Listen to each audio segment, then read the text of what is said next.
Happy Panda Apocalypse, everyone!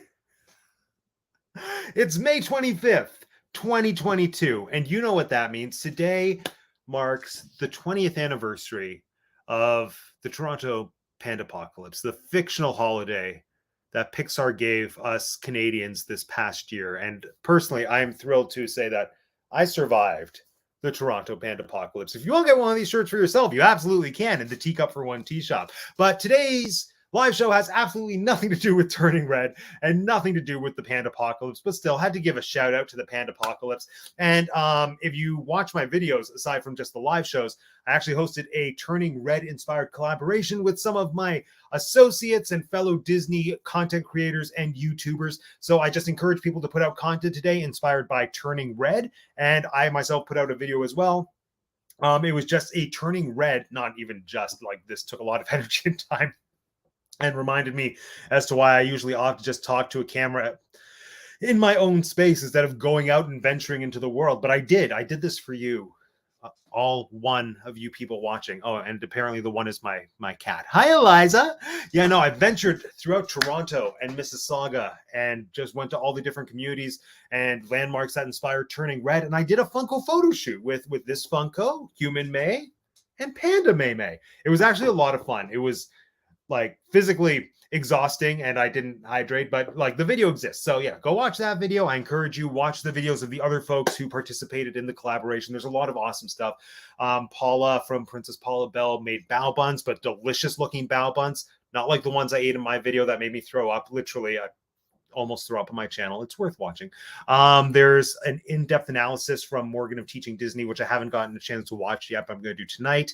About the movie. Lauren, who we all know and love, he did a test to see which Turning Red character he was. So go check that out. Check out everyone in that collaboration. But again, today is not about the Panda Apocalypse. Today we are continuing our Robin Williams Teacup movie marathon. My name is Matt and I have 2 degrees. And for the past few weeks, we've been looking at different movies of Robin Williams. We know him. We love him. One of the greatest comedians, and not even just comedians, one of the greatest actors and artists of our collective lifetimes and generations. So we looked at Hook, which was kind of a residual byproduct of the Peter Pan movie marathon. Then we did, I can't even remember anymore. There have been so many Robin Williams movies. What was the first one? Oh, no one else is actually in the room yet. Oh, it was Dead Poet Society. That's it. We watched Dead Poet Society, then Jumanji, and tonight we are discussing like one of the most disturbing movies I've seen in a long time. It's 1 Hour Photo. I had seen 1 Hour Photo before, but it was on a bus. Like it was a bus on the way home from a field trip. Looking back, I have no clue how my high school photography teacher was able to show this photo to a busload of like 17-year-olds, but she did. So there it is. That happened. And we're going to discuss this movie tonight. Now, even though it is Robin Williams, I will say trigger warning for almost every trigger that's out there. Like this is a movie that deals with stalking. It's a movie that deals with abuse, both psychological, implied physical abuse. There's just like, it's a very dark movie. So if you're watching with the kids, probably don't. That's what I'll say. There we are. But go watch my Panda Apocalypse video because that one's fun and family friendly. But for everyone else, let's dive into talking about this movie. It is a fantastic movie, even though it's the second week in a row a Robin Williams movie has given me nightmares, which is not what I expected from the Robin Williams movie marathon. Anyway, we're going to bring in our first guest for this evening, regular on the show. You know her, you love her. It's Lisa Alves, everyone. Hi, Lisa. Hi, everyone. Hi, Matt. Hello, welcome back. Thanks for coming. Thanks for coming to talk about this movie. I can't wait to hear your thoughts about it. Yeah, but first, tell us about you. You know the drill. Who's Lisa? What's Lisa doing? Tell us all about the hamsters, the theater company, anything else. There's so much going on, Matt. It's wild. Well, my name's Lisa, for everyone who doesn't know me. I am the managing producer at Cahoots Theater in Toronto, Canada. And I have 2 hamsters. They are my dependents, Theodora Umbrella and Eleanor Waffles. And so you can follow them on Instagram. And for those in Toronto and who are interested in seeing some live theater coming up in June, we have our show 3 Ordinary Men premiering at the Theater Center, and tickets are on sale. They're very affordable. So please, if you're in the area, go check it out. Woot! Yay, Lisa! Hi, Vince. Reading Vince's comment, and I'm also echoing it. Yay, Lisa! And who else do we have here? Yes, Eliza, my cat, is here. Martha, my mother, hello. Thanks for joining us, friends. And our other guest for this evening, again, regular to the stream, you know her, you love her. It's Tinker J. Jeanette, everyone. Hola! Also celebrating the Pandapocalypse. Woo! There we go. Congratulations. Thank you so much for joining us. I love your shirt. It looks fantastic. You are sporting the updated edition, which looks wonderful because it has the red moon on it. Red moon, yes, Oh my yes. gosh. We got the pleasure of seeing a red moon this past time we were in Disney World. It was so cool. And I am we were so jealous. wearing this shirt. Well, I wasn't. My daughter was wearing this shirt, but it was very fortuitous. And we were in Canada. Pretend So- Canada. Yeah. Well, that's fantastic. So, Jeanette, same thing. Tell us a little bit about you. Who is Jeanette? What does Jeanette do? And do you have anything exciting we should know about, like something nerdy, perhaps? Of course. So I am Jeanette. I'm TinkerJ787 on Instagram. I am part of the Disnerdy Network, a newly established and launched network of YouTube creators and IG creators, podcasters. So I'm on We Like Theme Parks. You can catch that on Tuesday evenings. Soon to be part of the Dole Whip Darlings. We have pushed back our premiere to June, and I'll update as soon as we know an exact date. But sometime in June, we'll be starting the Dole Whip Darlings. You can catch me and all my friends over there. I'm going to be hopefully doing a trip report. It's been like a week since we've been back, but I haven't done a trip report about our Disney trip. So that'll be on my Instagram soon. So you can catch that there too. Oh, I can't wait. It looked like so much fun, as always. I love living vicariously through my Disney friends. So good. Let's see. Oh, Martha, complimenting your shirt. Yeah. Where can you it's the get a best. shirt like that? Oh, well, I mean, funny. You should ask, Lisa. These shirts are currently available at teacupfor1.bigcartel.com. Let me see if I still have the banner from last week. There it is. Yay. If you go there, you can get a Toronto Pandapocalypse shirt of your very own. Use promo code Pandapocalypse and save 10% off. I think I set that up. Who knows? You can go and find out for yourself. So yeah, there's this shirt. There's a bunch of others. They're a delight. They're a delight. Speaking of a delight, how about that Robin Williams? How about this movie? What a This is- delight. Oh yeah. It's so Yeah. delightful. This is a movie that exists. Definitely. Let's Matt. It is. It's a movie that exists. I This didn't is dislike it. I almost liked it too much. Actually, not even that. It was too good. It made me uncomfortable because of how well made it is, and I can respect that, but I never want to watch it again. It's one of the, like, I'm not angry at this movie. It's not a movie that I watched and thought this is badly made or this is a waste of my time. It wasn't either of those things. And I think it's excellently made. I think it's a fantastic film, technically and in terms of performances, but I never want to see it again. That's my perspective. Like I mean, my opening question, is it my first time seeing it? No. But again, the first time I saw it, I was on a bus home from a field trip to Rochester, New York with my photography class. And so we were just on the bus for like 3 hours. We had just had a fun afternoon in the States. I distinctly remember I was sipping on a root beer flavored milkshake, and I have been holding on to the memory of that milkshake for probably like 15 to 16 years now. It was one of the greatest milkshakes I've ever had. So Nice. I associated this movie more so with how good that milkshake was, with how uncomfortable this movie made me. And I think at the time it was something between me being distracted by the milkshake, me being on a bus with my friends, and just not having, I guess, the emotional maturity to truly get what was going on, that like it didn't affect me. But oh boy, did this movie give me nightmares. That was a fun time. Lisa, what is your history with this movie? Was it your first time watching it? If so, give us your first impressions. Yeah, it was my first time watching it. I've never heard of it before Ooh. this movie club. So I was like, really like, what is this? I watched it with my partner a few nights ago. I don't even remember what is time. No. And he also did not know that it existed. So that's our history with it. Okay, very Yeah. good, very good. And Jeanette, tell us all about your history with this movie. So I remember being very excited when the trailers played for it. And I forget if I saw them on TV or if I saw them before some other movie. I did not see this movie in theaters because I think it was at a point in my life where what I went to go see in theaters was still very much dictated, not so much by my parents, but like 2002-ish. I don't know. Like still it would have been Right. like me and my friends trying to go see like fun movies more so than like serious movies. And but I do remember being very excited because for me, even though Robin Williams had done somewhat serious movies before, in my lifetime, this would have been one of the only ones that premiered like while I was fully coherent and aware and all of that, right?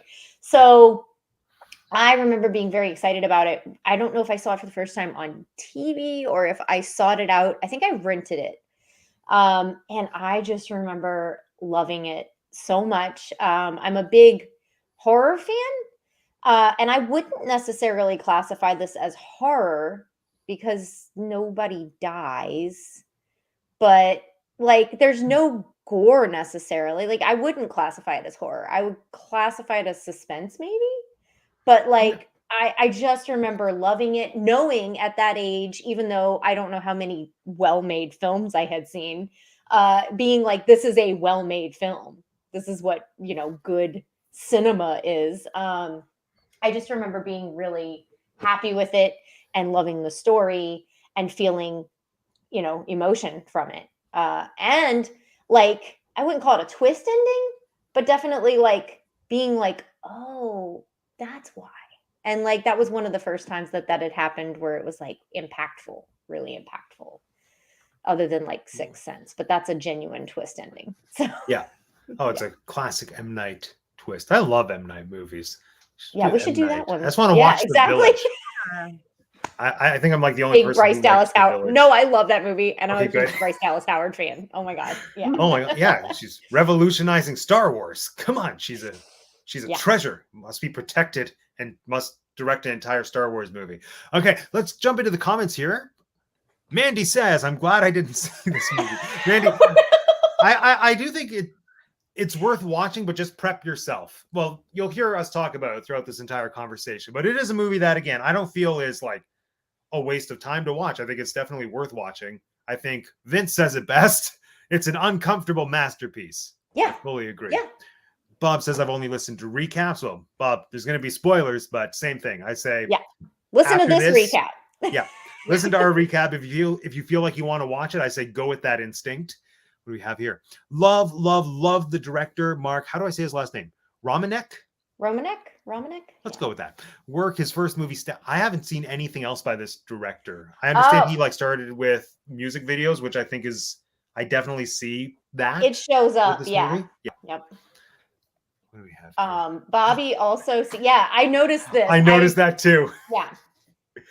When they just kept calling him Mr. Parrish. Yeah. It was like it's the same universe. I had Yeah. to pause it. I was like, this is Alan Parrish.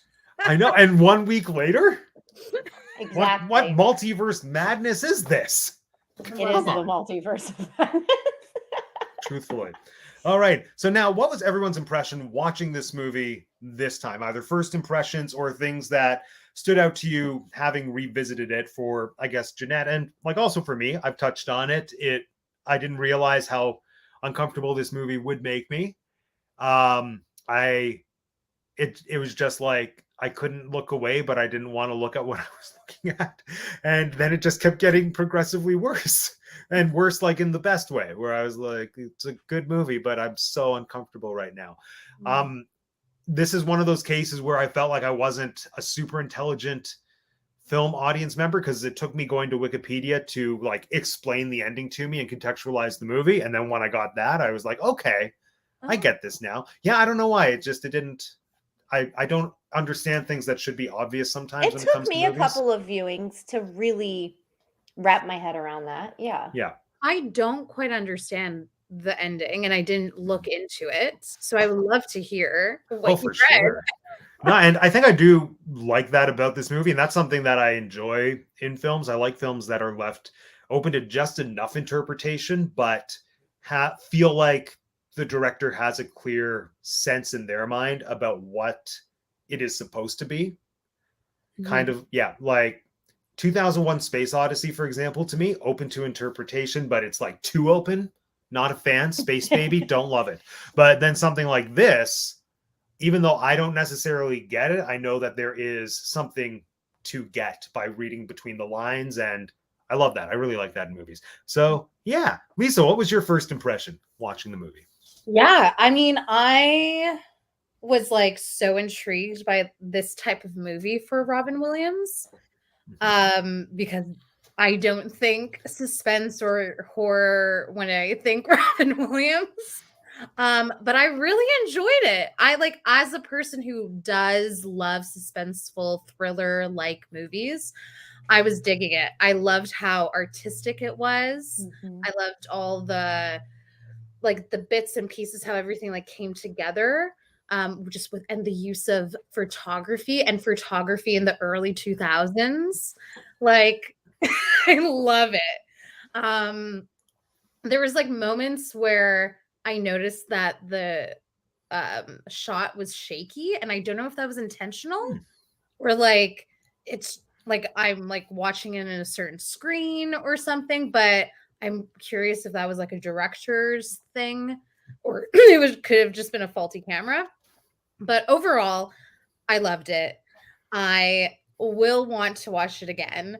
Don't quite understand the ending, but I can see a parallel with the other things that have happened, like that happened throughout the movie.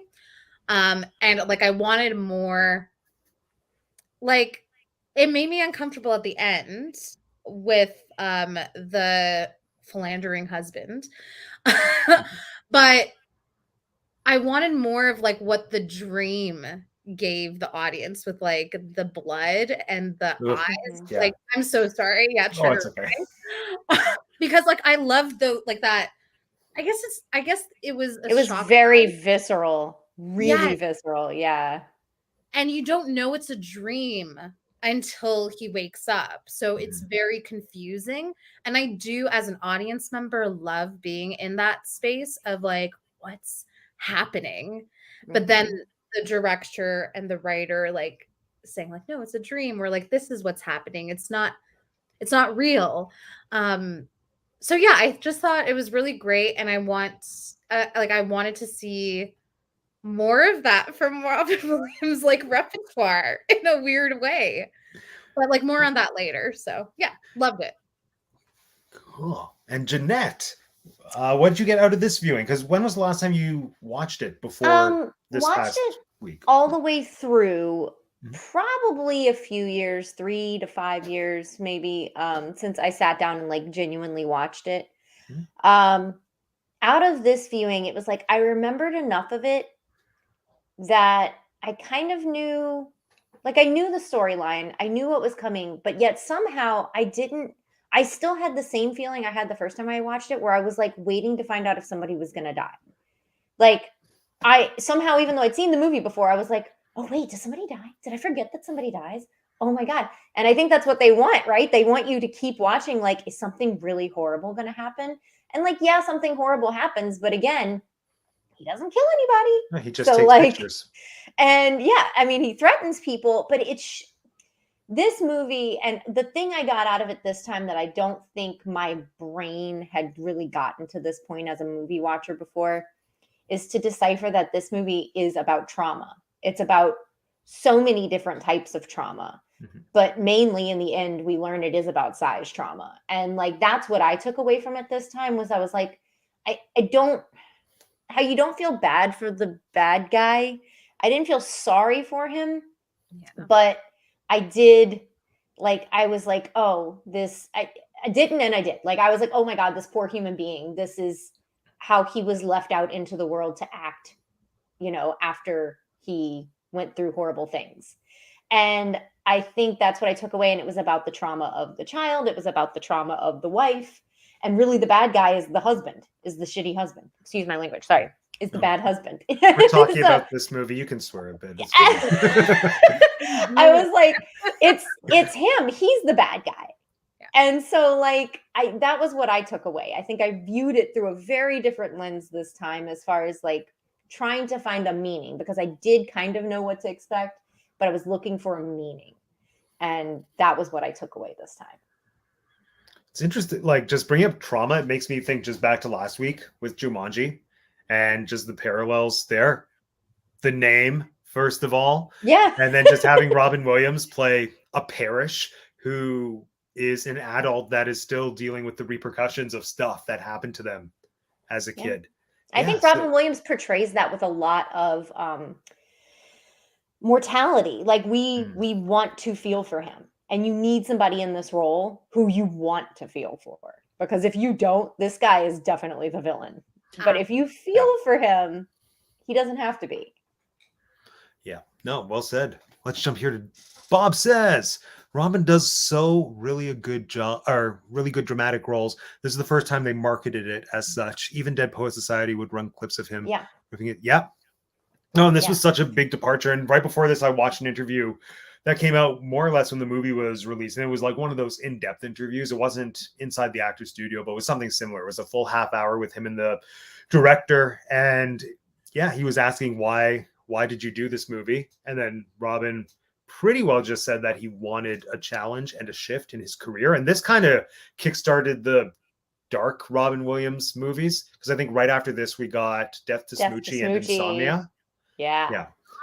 Yeah. And then there's another movie. I didn't make my way through it. I can't remember why. I think I just got bored, but I think it's called Final Cut, which is I think it's a Canadian independent film. It takes place in the future.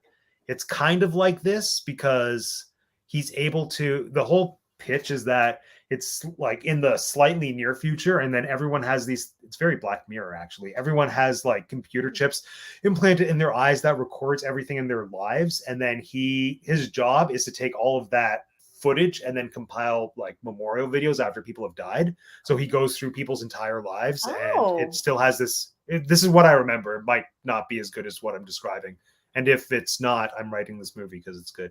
But right? So yeah, but it still has that voyeuristic quality to it, except he's less scary from what I remember. Yeah. So what do we think Robin, we've kind of touched on it, but what do we think he brings to this role that is uniquely Robin Williams? Because it was just such a fluke, not even a fluke, but I don't think the director was banking on getting Robin Williams, because this was a first-time feature for him. And it just sort of made its way into the hands of Robin's agent. And he picked it because he liked the character and he liked the script. And I think for obvious reasons, it's a fantastic character, especially I think at that stage that Robin was in his career. But what do we think he brought to it that no one else would have brought? Before watching it, I was scared that I was going to start having the Anthony Perkins effect. And the Anthony Perkins effect, I will explain. Okay. So he was the star of Psycho, like the original Alfred Hitchcock film. And ever since I personally have seen that movie, all I can see is like this scary, psychotic character, even when he was like trying to play romantic leads. And that was like, unfortunately, like his downfall in his career.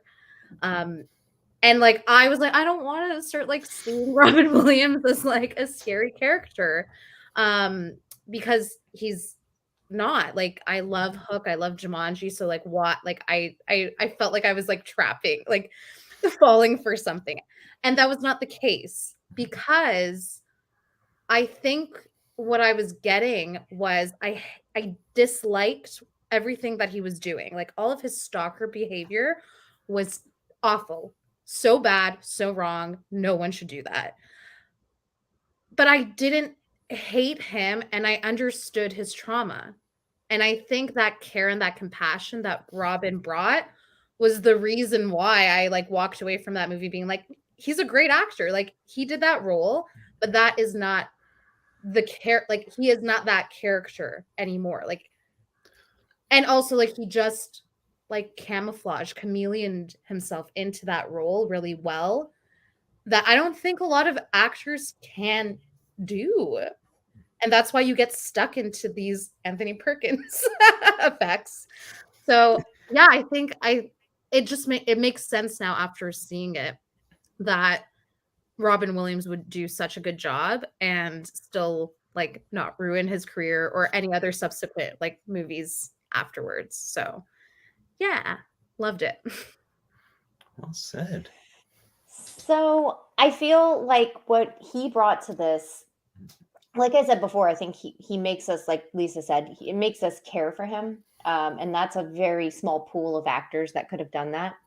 I also think that the same things that enable him to like rubberize his face and like, really animate it, and the things he does to his voice that make him so exuberant in other roles, he was able to bring to this to put emotion in a very meek character.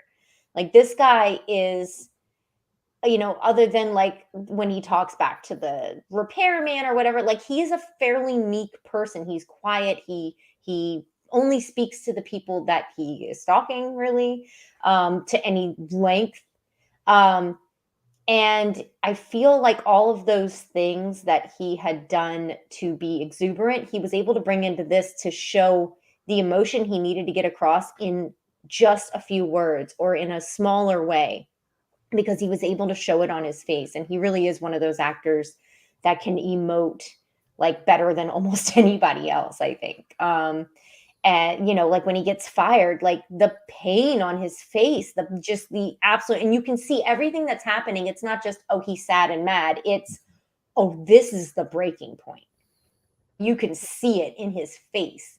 And then, the following scenes, like he's just driving a car, he's looking forward, and yet you can look at his face and almost read exactly what he would be saying if he was like outwardly angry.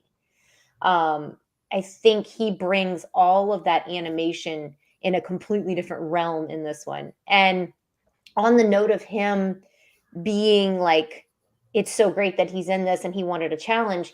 I forget where I read this, but I did read that he had gone to one of the premieres and he had kind of, I don't know if he was incognito or he just heard somebody after it say, oh, I forgot that was Robin Williams after the first 15 minutes.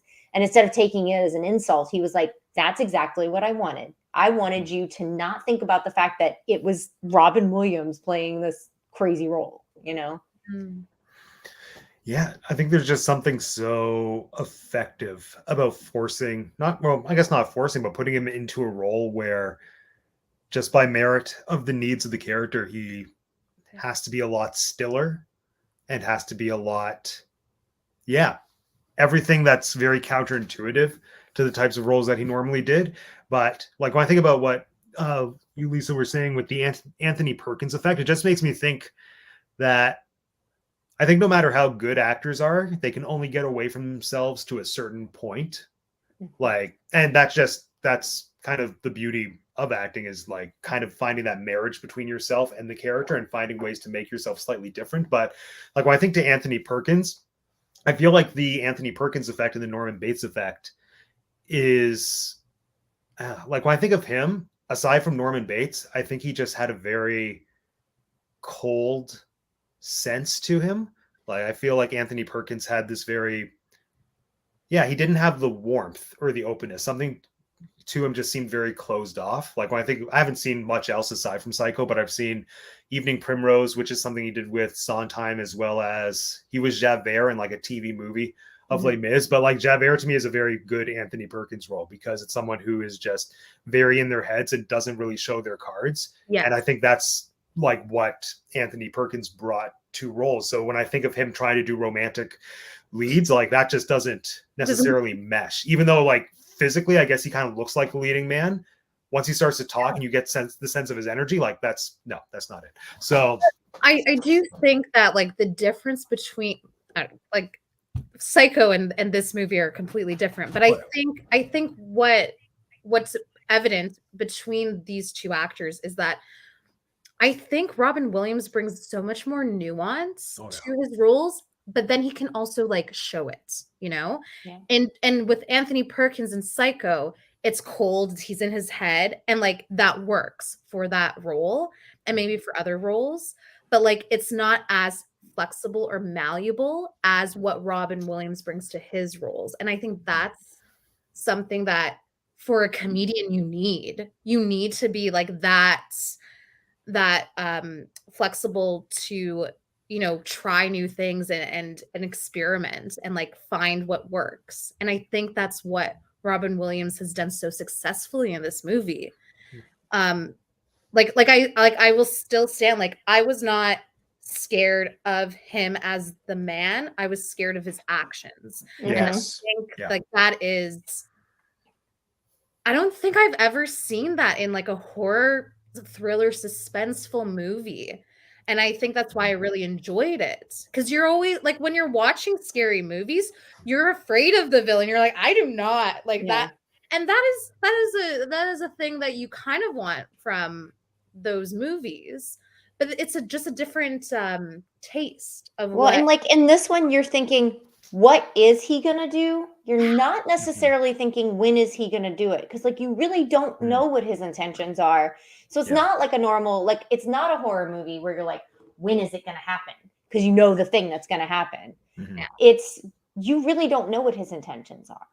Yeah. Like when he goes into their house, and I love the attention to detail, let me just say, in this scene, because if you read reports of intruders, they do go take a poo in your toilet, and they drink your drinks, and they eat your food.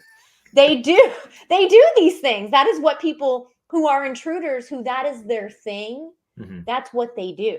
Yeah. They go in and they live in your house. They don't steal. That's a different thing. Theft is a totally different thing. And you'll notice he didn't take anything from their house.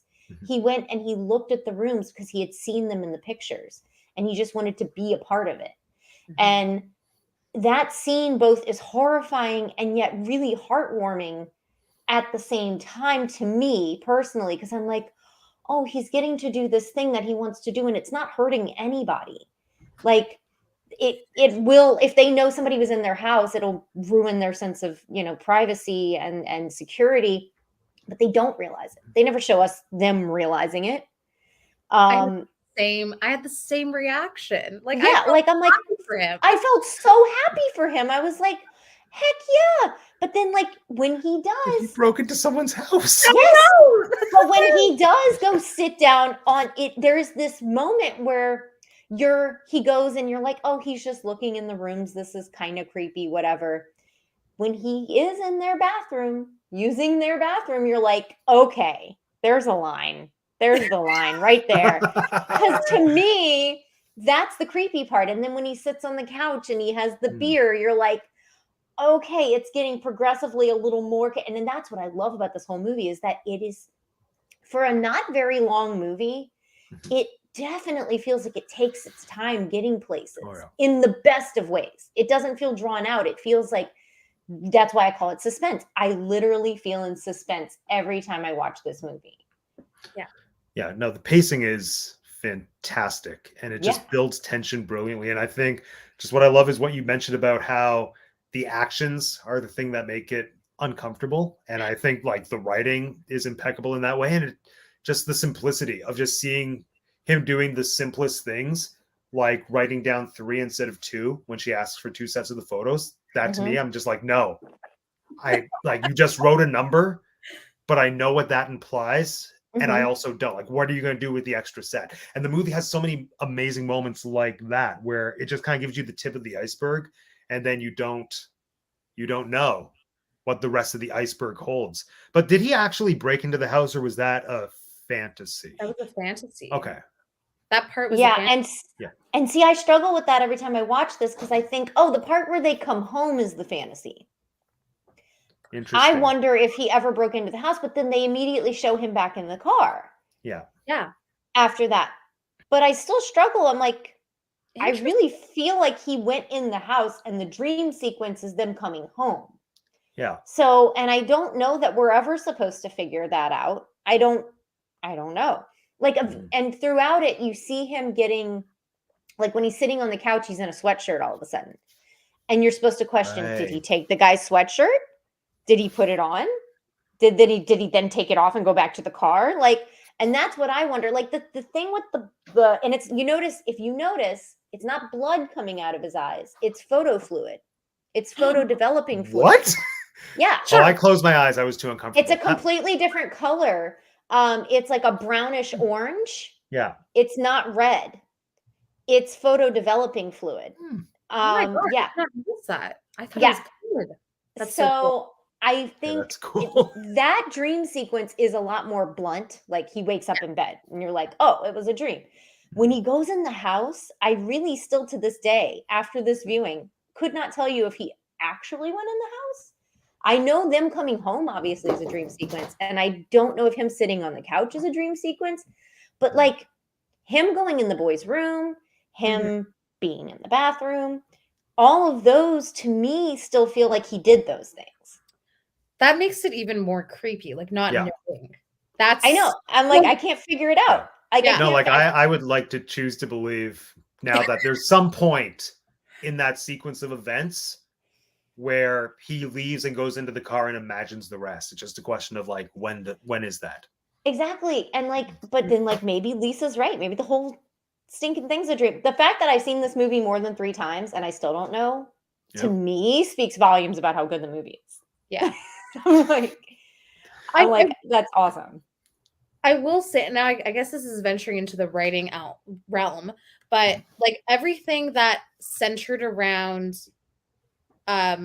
Psy was excellent. Everything was excellent. The dialogue was great. Every time it went to the parents, like the husband and wife, I was like, Ethan this, Hawke.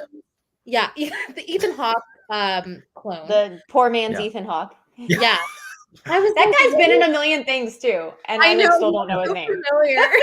Yeah, Smart Mark brand Ethan Hawke. I don't know, like the right, maybe it was the acting, maybe it was right, I don't know, but the husband and wife, the writing was so rough to me that I was like, what are you talking, like why are you fight, what is this fight about? Like it didn't compute, and I wonder if that was just because like their characters were not the important characters to focus on, but I felt like the writing did take a dip in those scenes with them. And that's unfortunate because I wish they also had a little bit more substance, but I'm okay that they didn't. I think also, now that you're bringing it up, I feel like maybe they are supposed to be predictable. They are rich. They are bored. He is a bored husband. He is doing this. She shops. He's like, you're spending the money. We both, you're not paying attention to like, these are the predictable elements. And at the beginning of the movie, like, this is one of the parts I got to too, where he is sitting outside and he's wondering why she's not coming at him about cheating after she saw the pictures. Yeah. And at the beginning of the movie, he says nobody takes a picture of something they want to forget. And she has just decided that she is going to forget this. And it doesn't even come up until she's worried about his life. And I don't know if that's supposed to say that she loves him or she just wants to forget. And like, that was a really like deep like callback to me. Yeah. Was she has chosen to forget these pictures. She did not take them, and she has chosen to forget. And that, I don't know, all of that really like, and with the writing with the parents, I think that's what we're supposed to think, they're predictable to me. Like, and I think that too. I was like, is it just this actress? Maybe it is just the actress.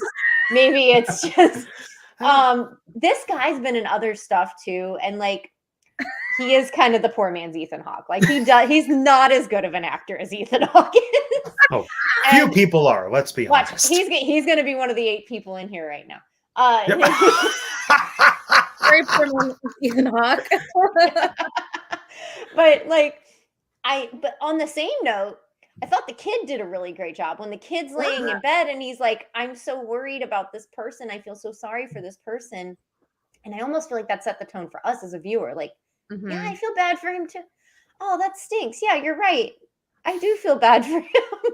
I never felt bad for him just because I knew how creepy he was, for lack of a better word, especially with this specific family.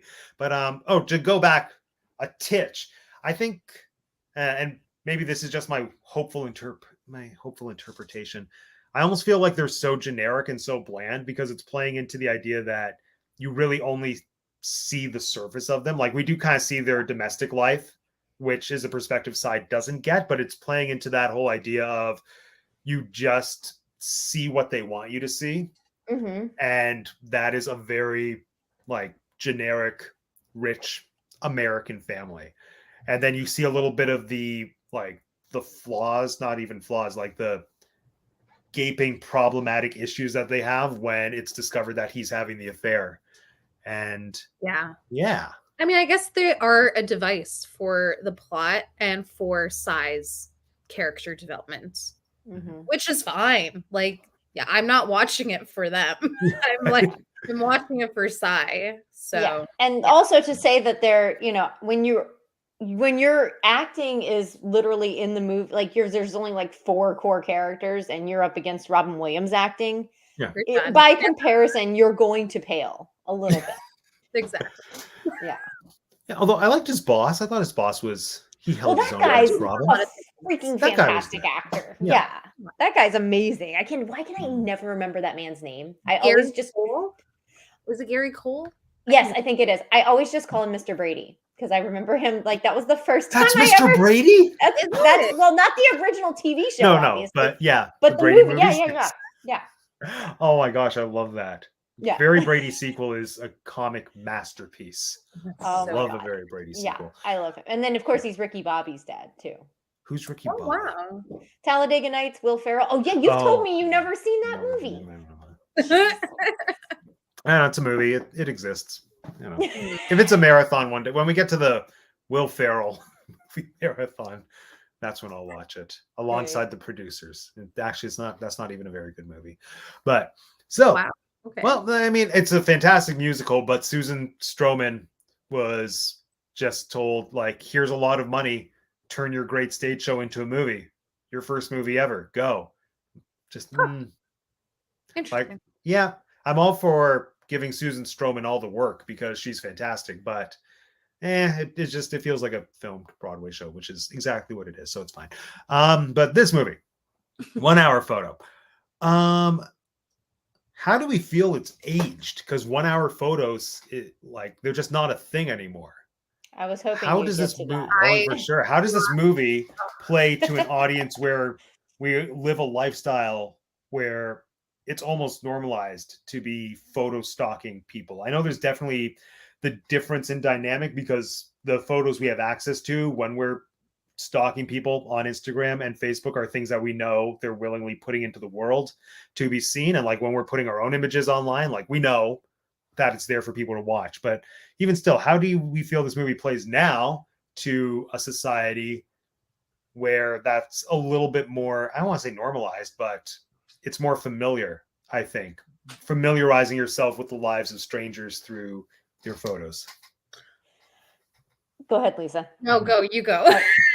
So I had brought up, like I was talking about after I watched it again. I was like, well, really, the modernized version, if we did like a cool hip new version of it, would just be somebody stalking somebody on Instagram. Yeah. But really intrinsically, if you even just follow somebody on Instagram, you're doing what this guy was doing. Because this woman knows he's seen the photos. She just doesn't know he has copies of them. Like, he sees everybody's photos. She knows that. So, like, at the same time, though, it's a service that was provided that was an entrusted thing. It was almost like a doctor-patient confidentiality. If you ever found out that the person who developed your film was, like, showing it to their best bud, you'd be like, what the heck, dude? You know, like, that's not something that I paid for you to do. And I think it aged just fine, but that's because I existed in that time. Yeah. So, like, I would love to hear what a 15-year-old or an 18-year-old think. Maybe because a 15-year-old shouldn't be watching this movie. An 18-year-old. Yeah. I'd love to hear what an 18-year-old thinks about this movie. Because they did not exist coherently in a time when this was a necessary service that was provided to people. Mm-hmm. And I do think, like, to me, it ages fine. It's not something that I look at and go, oh, that's rough. Like, I think the thing that really stands out, honestly, is more so the things on the shelves in the store. When he's on the computer aisle, the computers are all this big. All right. And then the stereo, there's a whole stereo aisle. There's no stereo aisle. in a store anymore. There's no case. Like I mean, maybe I did grow up in the South. There is a case at Walmart with knives in it, but like not at every Walmart. There's not a case with knives in it out there. Mhm. I thought that was an interesting choice too. I understand you can't just walk out with a gun, and maybe at that point in time they hadn't started selling them at Walmart yet, but Wait, they actually sell them at Walmart? Yeah. they do, That's a- unfortunately. Yeah. Okay. But yeah, in America, only in America. So yeah, they do sell them at Walmart, but he goes and he has the key to the knife case. Like the guy just Mhm. has the key to the knife case. I'm like, what the heck? Like that wouldn't happen nowadays. I don't think. I think there's one person that has the key to the knife case. There was a few other things that felt more dated than that Yeah. to me, than the actual photo thing, because I think it's what the movie's hinged on, and they spend a little bit of time building that, showing you what this means. And I do think the exposition of him explaining, I'm the photo guy, I make all these photos. Yeah. Even if you didn't live in that time, in that little segment, you've now understood what this guy does. He's explained it, and that's his job. That said, again, I'd love to hear what a younger person has to say about, like, oh, that's an interesting, they might find this more creepy than people being able to see your pictures on Instagram, because you are choosing what they get to see. Well, yeah, like I think it really hits home the idea of consent. I think that's what makes this so different from Instagram. And because, yeah, it's like it's breaching that implied almost doctor-patient confidentiality agreement, because it's just taking somebody who's in more or less a trusted position and then just making you aware that, oh, like this is how much I'm opening myself up. Yeah. Yeah. And like even when you think about the family, the guy's having an affair and he snaps photos with his No, it's mistress the slash girl. girlfriend. It's Is it the girl? Yeah, It's the girl. They're Remember, he goes, even more I've, innocent. yeah, Well, he goes, innocent, but I've yeah. seen you. He goes, I've seen you around here. Mhm. And she's like, yeah, sure. And then that's what happens later. He's like, oh, wait, I have seen you. I've seen you in their photos Mhm. of photo. his work. Yeah. And I also thought that fed into the whole, you only take pictures of what you want to remember. She wanted to remember him. He didn't take those photos. Right. Yeah. She took those photos. Mhm. Well, that line is like, I don't know if that is the same as like back then when you had to get like your film developed. I have like these disposable cameras. Yes. Because like I know people who take pictures of them crying and they'll save it and then they'll be like reflecting on it, and they don't necessarily like want to remember like a terrible time in their life, but they capture it. So I think that kind of cultural thing has shifted slightly for some people. But I think the most dated thing of the movie is the wife's haircuts and like the hairstyles. That was rough. That was, so not the flippy do haircut, but the one when she has it like this. That was like, And it was I so- wanted that hair so bad back then. I loved it so much, and that made me want it again. I was like, oh, I think I can do that. I think I Do it. can do that. Do it. Pull it off. I believe in you. I love that hair, and that's just showing my age. I love it so much. I remember like I was a child back then and I still did not like that hairstyle. But I didn't like the flippy do. The flippy do, no. The flippy. The hair didn't even stand out to me. But like Yeah. I don't know, like I love I think I was like in kindergarten till like grade 2 at this time. And I remember this like whole thing that my parents had to do, like get the film, go to the 1 hour photo place, get the photos. Like I still remember that as an adult, and I think it's so nostalgic. So I am as curious as you, Jeanette, of getting to know someone who did not experience that. Live in that time. I got to tell you, I got a Kodak Advantex, which was the first for my 5th grade graduation present. And it had panoramic photos you could take. And my parents used to gripe about how expensive the film for that particular camera was. And I just like, there's a whole movie. I was thinking about that. I was like, I can't wait to see, like, I was just like, I wanted to see like a little roll of Advantex film.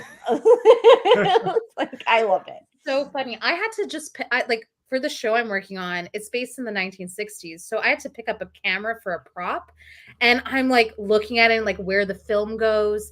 It's Yeah. like such a mechanical thing Oh, that it's so right now beautiful. we don't need that because we Yeah. have our phones, right? So it's like, I don't know, I think it's such a cool piece of history, and I love that this movie exists with that mechanism in hand. So yeah. And like it reminded me, even though it has really nothing to do with the narrative, it just reminded me about how much photo culture has changed over a Yeah. very short amount of time, I think. And he even says, like, don't go digital, I'll be out of a job. Like, yes. Oh, Yes, That exactly. part, I was like, oh my God. I know. Oh my Well, God. You even like literally even were then, right. they all knew. Like everyone knew it was coming. Yeah. But just the difference of like there was so much more care in picture taking when you were limited to 24 shots, for example, Yeah. like with the roll of film. And like I remember another high school trip, like the big trip when we went to New York. Did you go to New York, Lisa? Was that still a Oh, thing yeah. when you were there? Yes, the Oh, New York trip. So digital cameras were barely a thing. So I had like 3 or 4 rolls of film.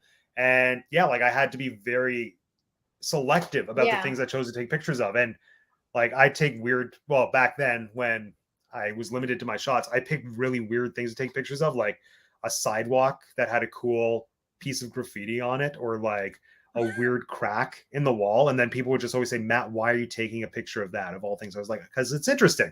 And then when like the scene when he's looking through the pictures that the kid took, it made me think kind of back to that. Like he's just seeing this individual's unique perspective, because like the kid was taking pictures of Yep. seemingly meaningless things like on the playground. And I think I that's just thought that something that was we don't have now that was as great much. attention to detail too, because if you give a kid a camera, you will get feet pictures. You will get Mm-hmm. pictures of, like, if you're at a Six Flags, close-ups of things, because when they take the picture, they're just getting that thing. They're not worried about what the composure of the picture is. Mhm. You know, like when I would take pictures, for instance, at Disney World when I was a kid, and I had a disposable camera, or I had my fancy Kodak camera, I would take pictures of things so close. Yeah. And that it's like as you get older, you start to care more about the composure of the picture. And maybe that'll change with time too, because kids are seeing more photos. So they see how they're just exposed to more of them. Oh, pun intended.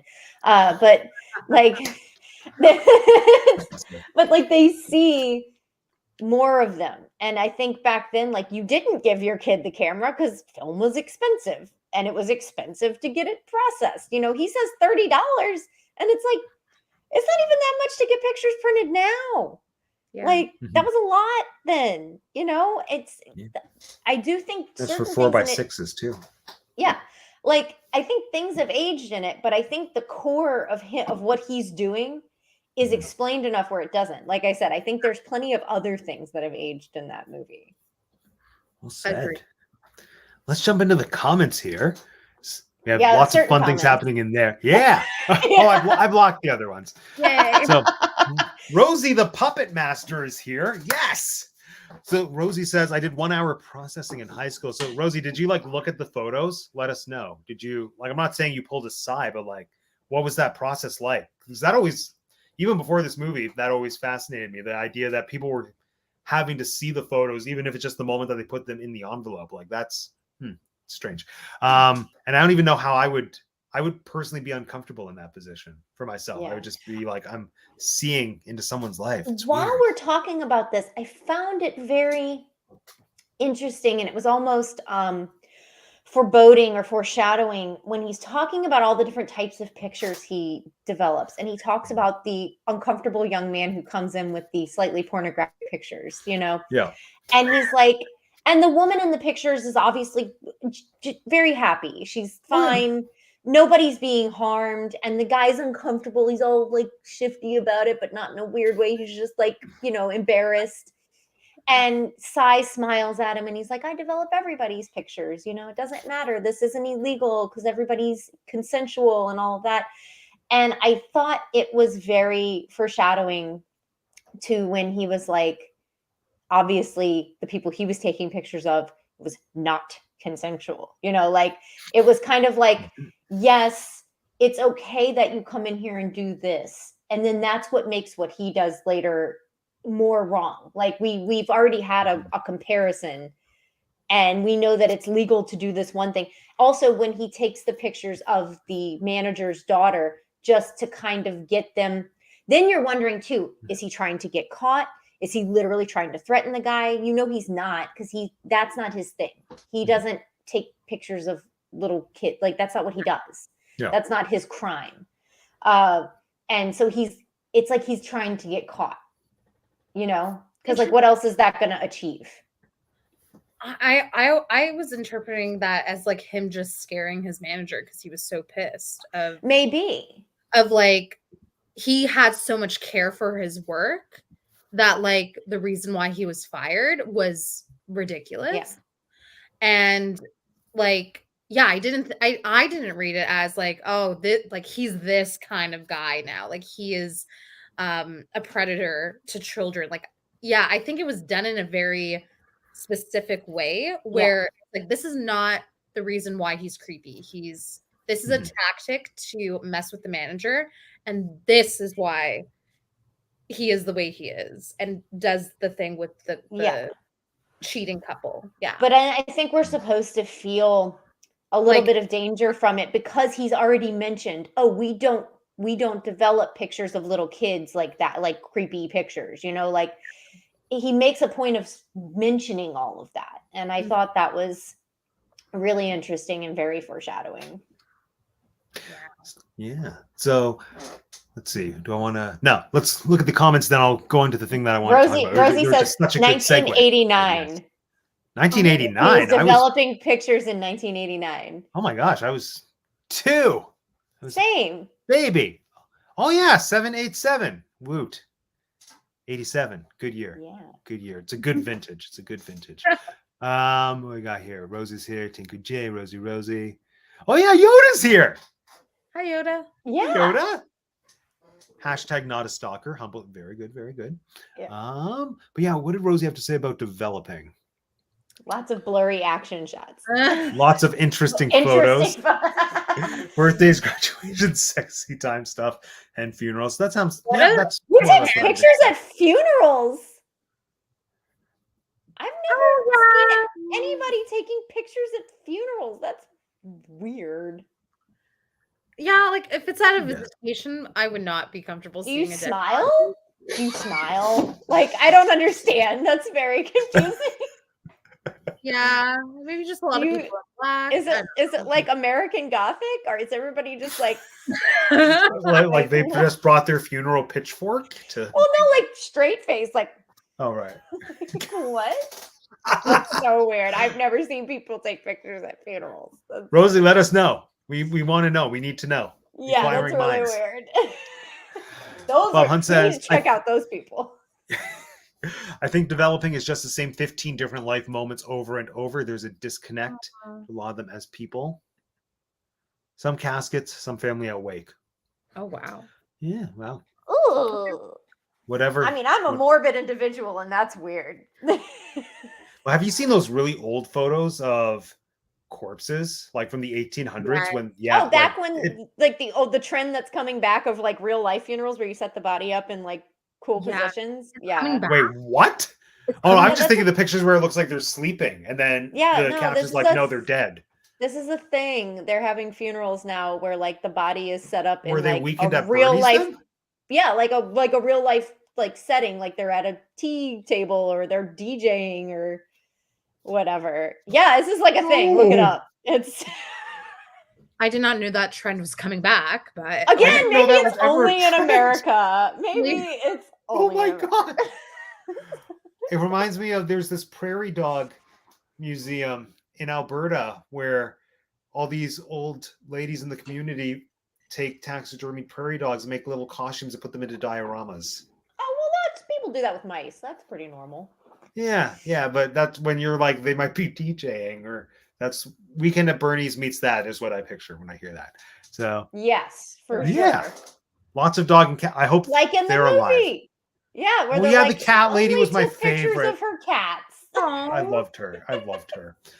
Bob Hunt says, my dad was a small town newspaper photographer for 20 years. Boring looking at people if you don't know them or context. Yep, I believe it. Yeah. And Yoda, come on. Like, That reminds me of obviously, but John Oliver does that anytime he talks about animals, and he goes, "And they're all dead now." Oh my god. It's very funny. I love seeing experimental photos, quirky shots, not knowing how they would turn out was a gamble. Yeah, and like that again, that just reminds me of how different photo culture is now because you just know if it's a good shot right away. I miss Well, the and the mystery. cameras are so balanced. They're so balanced. Sorry. I don't know how that photo's gonna turn out, so we'll see. Love it. All right, so to go back because there was a really good segue, but we had some good stuff in the comments. I wanted to jump to the comments, but to go back, we kind of discussed the ending, but let's just fully discuss the ending. How did we Yes. feel about the ending? It was so much more intense than I expected it to be. I either blocked it out or didn't pay attention to that part of the movie on the bus, but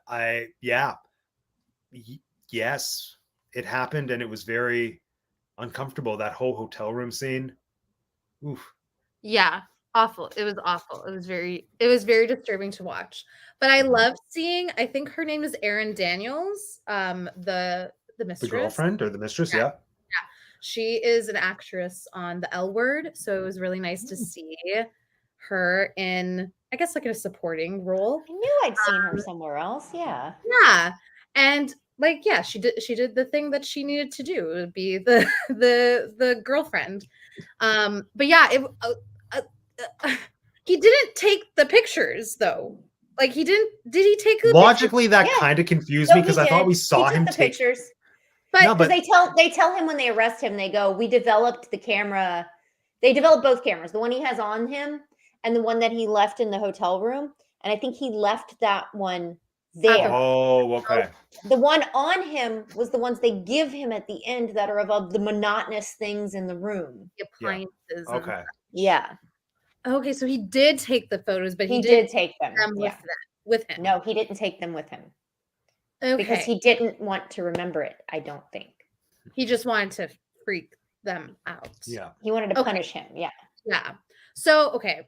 So then my question is, why did he take the photos of all those objects? Just because he thought it was interesting and like it was a relatable storyline with the kids' photos? So I wondered that about the kids' photos, if it was in relation to that. But I also think that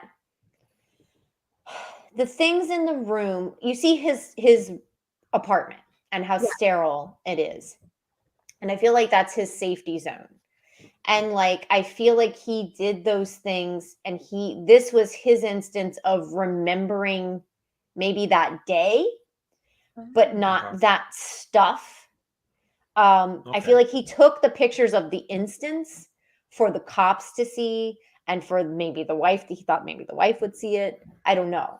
But I feel like the reason he took the pictures of those things is because it was things that he understood and felt safe with and things like that. Or maybe he took them because he knew he was going to end up in jail. Like I said, I feel like he wanted to get caught.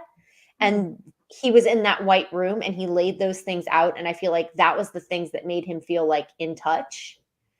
But yeah, that is kind of confusing when he lays them out on the table and you're like, why did you need these? And I don't know if that's his touchstone to that day or his touchstone to his normal existence. Mhm. But yeah, and I did find it interesting that the cop gave them to him because like they wouldn't do that in real life. Not that this is a super real life movie, although it kind of is. I mean, I'm sure something like this has happened, unfortunately. Sure. But yeah, I mean, I don't want to interrupt you, Lisa, but like I feel like the ending, like Matt said at the beginning, does leave things to interpretation enough. But like when he describes what happened to him in his own way, that's where I get the whole trauma storyline at the end is like this is obviously a repercussion of what happened to him. And then the fact that he buys a picture of his mother, who obviously is not his mother. Yeah. I have a feeling that his mother died or ran away. and abandoned him, and that his dad obviously was quite abusive, sexually, verbally, maybe physically. And so it seems as if he's never known any other existence except under his dad and then on his own. And that's it. And he doesn't know how to function with other human beings, which is a real, true life, unfortunate side effect of like serious, serious trauma, is that you just don't know how to function with other human beings. And this was his only way. This was his way of showing someone harm. He couldn't really hurt them. Maybe he was never actually physically abused, but maybe that's what was done to him as punishment, was those things. And that's how he knows how to punish people. That was kind of what I took away from it. Yeah, I think for me, and this is, again, where sometimes seemingly obvious things tend to go over my head because I think I overthink things. In that last scene where he was giving his impassioned speech about being a good father to the police officer, for whatever reason, I was trying to link that to the dad that he caught in the hotel room. And I was like, wait, did I miss something? Is this dad like abusing his son that Sai's really protective over? And I didn't connect those dots of, oh no, like he's describing his own personal life experience and that's what this parallel is. And once Wikipedia, I'll be honest, explained that to me, then the movie was contextualized in a way where I think I could appreciate it. I don't want to say more because I did appreciate the movie, but the humanity of Sai was layered in a lot more. And yes, but yes, Lisa, what was your whole take on that? Like, is it just me? Did you understand that that's what was going on with his speech to the cop? Yeah, no, I understood what like the speech to the cop, like it laid out his trauma really well. And I think what was just confusing for me, and I'm okay with, like, I left the movie feeling okay, not understanding the photos that was given back to him and whether or not he did take the photos of the philandering couple. But I like it just solidified that his actions were a reaction to something in his past, such as the trauma, and like made me in this weird way, because he did do something awful, like sympathetic and like wanting him to get help so that he can not do this again and also like live a more peaceful life, because he clearly wasn't, even though the whole movie when he's by himself in his apartment, it seems peaceful, it seems so clean and sterile, but like it's not, it's cold. He's not happy. Yeah. Yeah.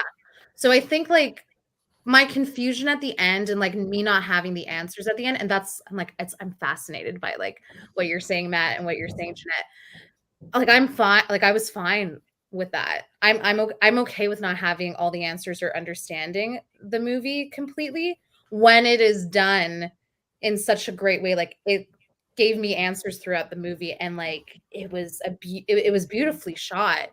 The color palette was very delightful. So yeah, the ending I was confused by, but I'm okay with. I'm okay with. Yeah. I think we understand the parts we need to understand, right? Like we need to you want to know why he's doing this, and he very much tells you why he's doing this. Yeah. And to Matt's point, I have never looked up, and I should go read the wiki. I have never looked up anything about it. I've just watched it. And I think that's one of the things I really enjoyed about it, was that it is much like music, and the man directed music videos, much like a song. A song is supposed to be taken how the listener needs it for their lives. You know, like you interpret a song in accordance to your own life experiences. Not saying that I've been traumatized like that, but like understanding something through like, okay, well, he spells this out, but then like the photos of the room, that's, and like to me, a touchstone of like a familiarity would be something that I would interpret from that. Somebody else may be like, oh yeah, he's obsessed with weird things, or like they have another reason for it. Yeah. And it is funny that we don't get specific little things like that explained. I thought, and I think Lisa's right. Like that's a sign of a good movie, because I don't care. I'm not mad about it. Like, mad. I would be so mad if like I was confused throughout the whole movie. Of course. And yeah. But I Yeah. I wasn't. Like, it made sense. Like, everything was there was almost like a really nice and neat formula to it. Mhm. And so, yeah, not having the answer of like the small things at the end, totally fine. Yeah. Yeah. Yeah, well said. No, the movie knows what it's doing. I Mhm. think that's the difference and the deal breaker for me is when I'm confused and I don't genuinely believe that the filmmakers knew what they were doing, Yeah. and then they put the burden onto me to make their movie make sense. And this is probably residual frustration from film school and certain alt filmmakers that I had to study alongside, where they're like, "Well, no, if you don't understand it, that's on you." I'm like, "No, no, no, No. no. You don't get to just like throw up 5 minutes of a chair and then tell me that is up to me to make your movie make sense." No, That but is not taking care of your audience. Yeah. Yeah. Like, That's the difference between suspense and confusion, I feel. Yeah. Like yes, this was suspenseful to the point where I'm still in suspense after the movie's over because I may still have some questions that are really like, oh my gosh, I'd love to know what he's thinking about that.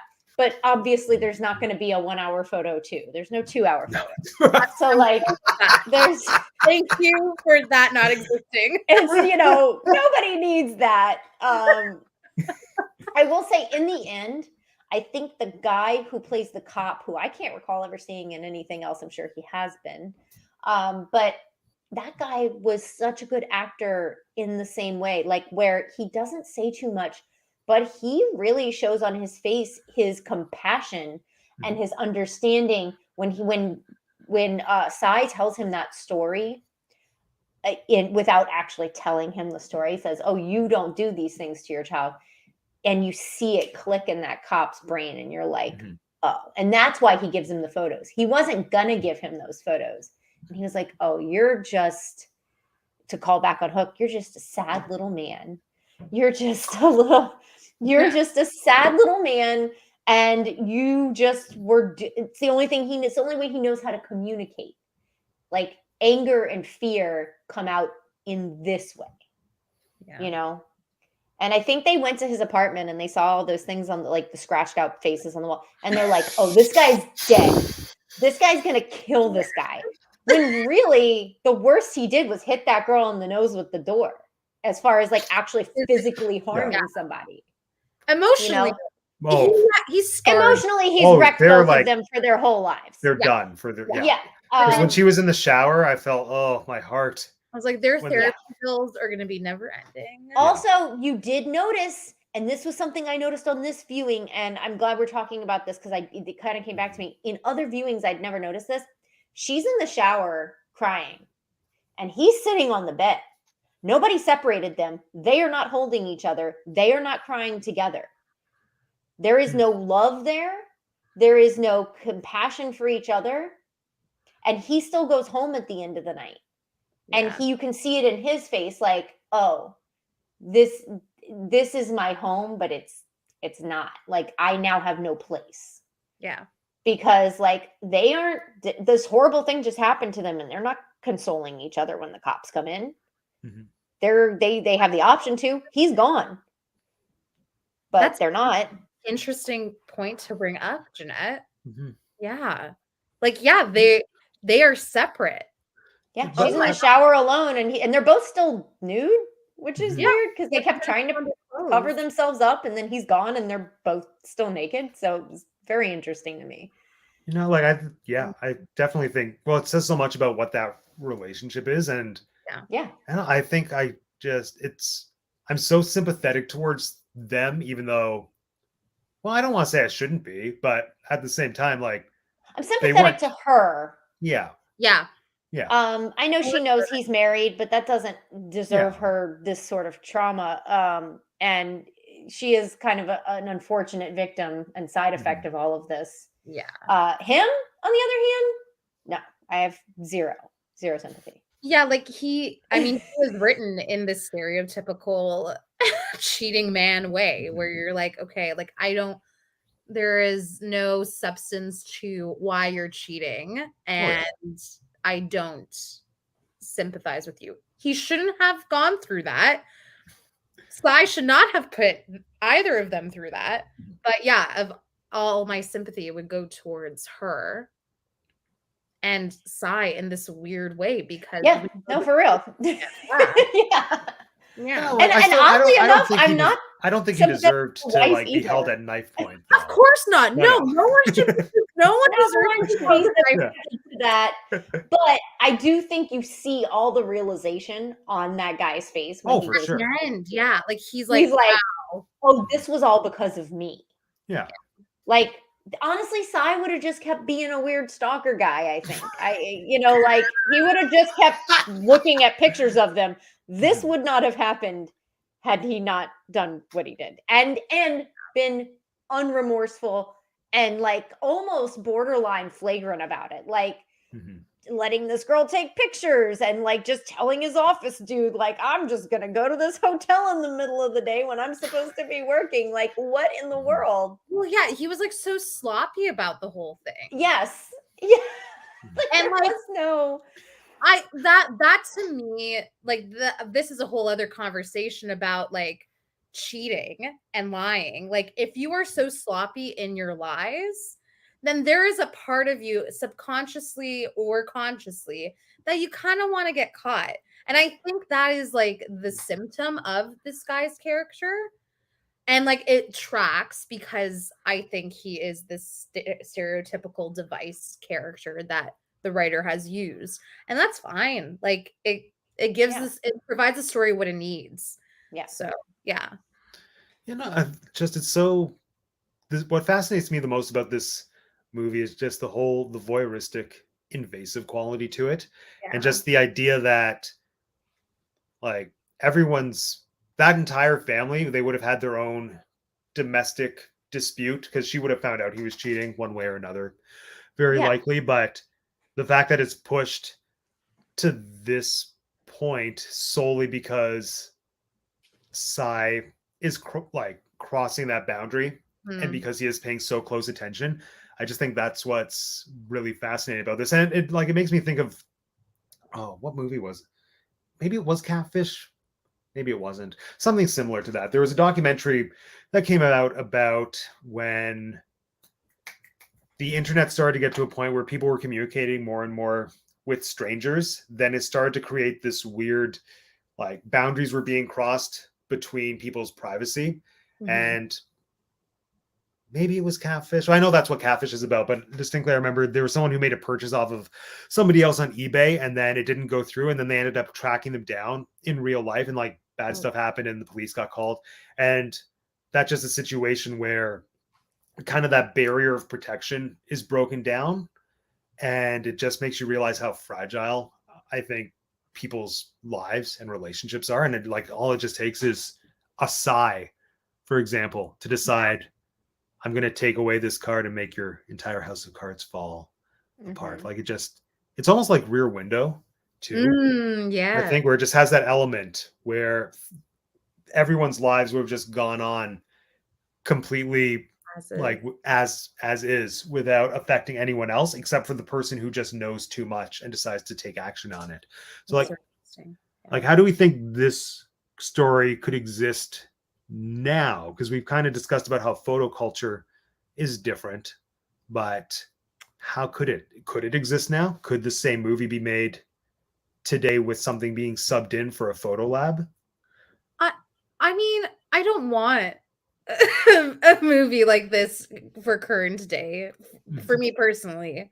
I think like it being in the era that it is works really well. And I love that. I love the device of 1 hour photos. I don't know. There's this is so funny, like how I'm going to relate it, but in like the new Kardashian reality show, how Kim's kid is playing Roblox or whatever, and like an ad for her tape, her infamous tape comes up, and it's like a complete lie, and like it's just an ad, and like she freaks out, like that happens, that happens to celebrities, and things like the stalking nature happens all the time on social media. Do we need a movie about it? Maybe. I'm okay without it. I like this as is. I also think like I don't know if it would be it would be a different type of suspense. Mhm. I think it would be as suspenseful, but I think it's different because I don't know. It would be a different flavor. I think that if you had this now, it couldn't just simply be someone Instagram stalking someone, because unfortunately, even in a slightly creepy way, that happens too much. Oh, yeah. It happens pretty often. You can stalk someone just by like, oh, you look at their feed all the time, or you can stalk someone like, I'm trying to figure out where they're going to be next. Yeah. I think it would have to be almost more of like a YouTuber or a live streamer or like a IG live, like someone who did live like every day, and then someone shows up in their video, or in the context of you lived a whole life and you documented it and then you tried to move on with your life.